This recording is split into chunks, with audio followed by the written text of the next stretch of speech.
Problems face చేసిరా? అంటే ఉన్నాయి కానీ అన్న చెప్పుకునేంత ప్రాబ్లమ్స్ ఏదో షూటింగ్ లేక అది అందరికీ ఉన్నదే కదా. అక్కడికే యూనివర్సల్ గా మన ఇండస్ట్రీ అంటే మీకు ప్రపంచానికే ఉంది, ఇండస్ట్రీ కూడా ఉంది.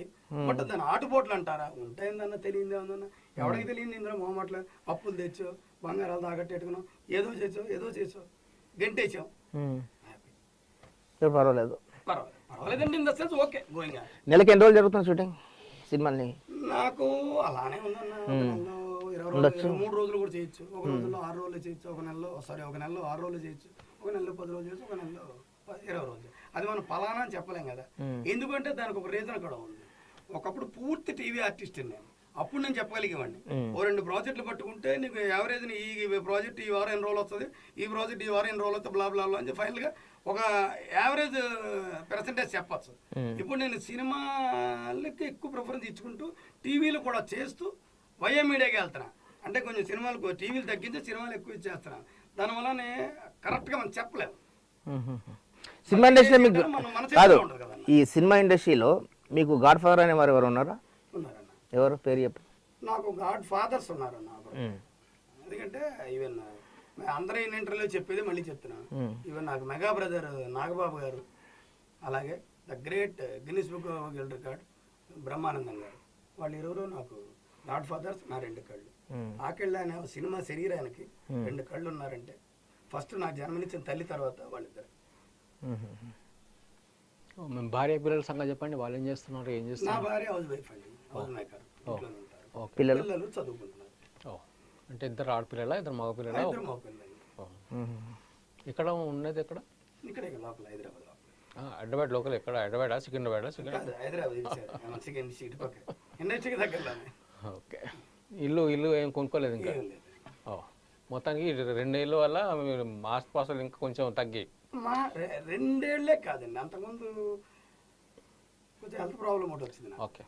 దాదాపు ఒక 6-7 మంత్స్ చాలా ఇండస్ట్రీకి దూరంగా ఉన్నాను. సో ఉన్నాయండి కొన్ని అలా బ్లా బ్లా బ్లా. ఫైనల్లీ నటుడుగా యాటిట్యూడ్ పరంగా ఇవాళకి పులి కత్తి ఏదో వస్తూనే చేసుకుంటున్నా వెళ్తున్నా హ్యాపీ. ఎందుకంటే ప్రతిదీ అన్న ప్రతి మనుషుల్లోనూ కళాకారుడు పక్కన ప్రపంచంలో ప్రతి వ్యక్తికి ప్రతి మనిషికి కష్టం సుఖం మంచి చెడు తప్పు ఒప్పు అన్నీ ఉంటాయి.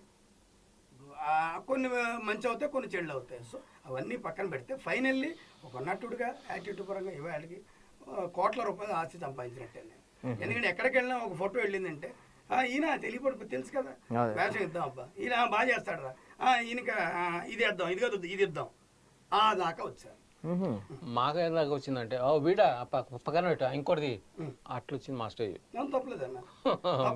మీ దానికి వీడ తెలిసినాడు కదా ఆవేశం అండి, లేకపోతే ఈ బీచ్ వేయడానికి మీకు నాకేమో వీడ పక్కన పెట్టి అది మన యాటిట్యూడ్. అది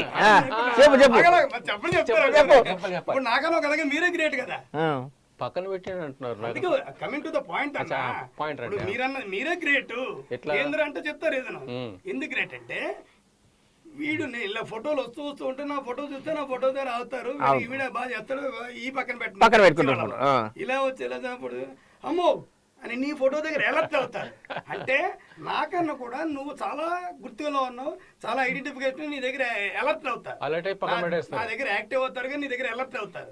ఎలర్ట్ అవుతారంటే మరి అనకూడదు కానీ వాళ్ళకి చిన్న చేస్తారు రంకుమొక్కల్లో మీరు చేసే సినిమా ఇంటర్వ్యూలు అడిగి మీరు అడిగే క్వశ్చన్లకి అమ్మో వీటితో ప్రమాదం రేపు సినిమా ఇంటర్వ్యూకి వెళ్తే ఏమడుగుతాడు. సో ఆ రకంగా నేను నష్టపోతున్నాను. అంటే ఒకటన్నా ఒకప్పుడు నీకు తెలియదు ఉంది, మీకన్నా సీనియర్స్ జూనియర్స్ నాకు తెలియదు కానీ సేమ్ ఇలాగే జంట కవుల్లాగా జోగి బ్రదర్స్ చేశారు, సీనియర్సే కదా. మరి వాళ్ళు చేసినప్పుడు వాళ్ళ ఇంటర్వ్యూలు ఎంత అద్భుతంగా ఉండేవి.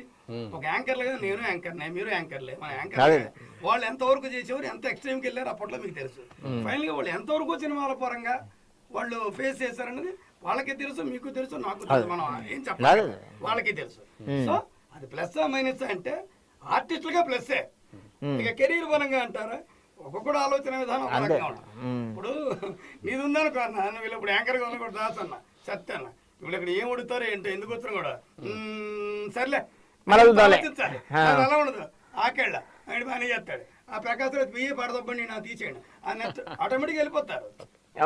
అట్లాగా అది అందుకు చెప్పా. సో ఒక విధంగా నువ్వు మెట్టు ఐడెంటిఫికేషన్ పాయింట్ ఆఫ్ వ్యూ నువ్వే ఎక్కువ, ఐ మీన్ మీరే ఎక్కువ. ఇంకా ఇప్పుడు ఆకెళ్ళ పెట్టు రావు రమేష్ పక్కన పెట్టు సత్యన్న దాసన్న ఈ అలర్ట్ అవడానికి ఆటోమేటిక్ గా మీరు పర్సనల్ ఐడెంటిఫికేషన్ వాళ్ళకి లేకపోతే ఎందుకు వాళ్ళు అలర్ట్ అవుతారు? సో నాకన్నా ఎక్కువగా మీరు అంతలో ఇక్కడికి వెళ్ళిపోయారు మీరు బుర్రలో కాళ్ళకి. ఇక వేషం రావడం రాకపోవడం పైవాడిదయ్యా, that is secondary. But industry పరంగా మాకన్నా మీరే ఎక్కడికి వెళ్ళి నిజం సత్యన్న దాసన్న అంటారు.